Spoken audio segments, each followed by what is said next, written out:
5 p.m. Central Time on Sunday, those protesting against the Dakota Access Pipeline in North Dakota attempted to remove the burnt military trucks which the police had placed on the road 3 weeks ago to block access to the protesters' camp. They were met with heavy resistance by the law enforcement, rubber bullets, tear gas and, according to numerous activist reports, concussion grenades. Despite all that, the protesters did manage to push one of 2 trucks off the road. But then, after the sun went down and as they geared up to deal with the second truck, the real battle ensued. Enter the water cannon. The Morton County Sheriff Department spokesman Rob Keller told NBC on Monday that the use of fire trucks was warranted. Water hoses were used to keep distance between officers and criminal agitators and also to put out the fires set by those agitators, he said, also suggesting that protesters were not deliberately doused with water.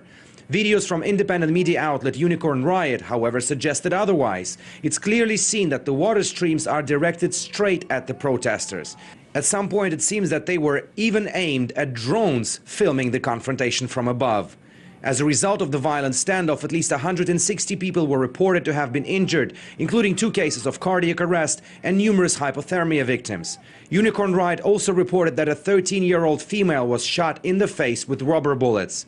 We spoke to Christina, who drove scores of injured activists to medics last night. We were literally just pulling people off the front line, so literally you just from out of the smoke you would just hear somebody say medic transport, and you just go in and they would just pile people in the back of your truck. There's already ice on the outside of the water, so it's already freezing water, and spraying it onto the protesters in under, it's like about 21 degrees last night. So we had massive amounts of hypothermia. They were tear gassing, macing, as well as rubber bullets.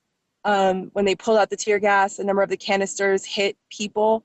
So we were dealing with projectiles. I mean, the rubber bullets were hitting people in their head, were hitting people in their legs. One elder that I was taking back and forth had gotten hit in the chest with a projectile. Sunday's violence is just another confrontation in the string of clashes in North Dakota, and previous cases even provoked international investigation into possible violation of human rights by the law enforcement. The issue of pipeline's construction itself remains in the limbo. While the Army Corps of Engineers did say last week the construction cannot continue without the tribe's input, executives of the energy company building the pipeline still believe it will be completed in the nearest future. Alexei Roshevsky, RT, reporting from Washington, D.C.